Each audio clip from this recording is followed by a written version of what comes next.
অতিরিক্ত সরলতা আর মিশুক স্বভাব কখনো কখনো মানুষের কাছে মানুষকে ছোট করে তোলে।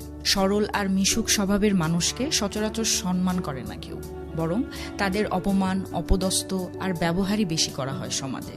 আপনি যখন মিশুক মনোভাব নিয়ে কারোর সাথে মিশতে যাবেন, তখন মানুষ আপনাকে একদম সস্তা আর সহজলভ্য মনে করবে। আপনার ভেতরে যে সরলতা আপনি আজীবন লালন করে এসেছেন, এই সরলতাকে ব্যবহার করেই আপনাকে আঘাত দেবে।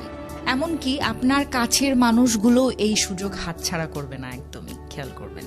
নিজের ইগোকে তুচ্ছ করে যারা মানুষকে ভালোবাসতে জানে, সম্মান দিতে জানে, মানুষকে আপন করে নিতে জানে, পৃথিবীতে তারা মানুষের কাছ থেকে কষ্ট আর যন্ত্রণা ছাড়া কিচ্ছু পায় না, বিশ্বাস করেন। অতিরিক্ত সরলতা আর মিশুক মনোভাব নিয়ে মানুষের ভালোবাসা পাওয়া যায় না আজকাল। যা পাওয়া যায় তা হচ্ছে অপমান, অবহেলা, অবজ্ঞা আর একটি হতাশাগ্রস্ত জীবন।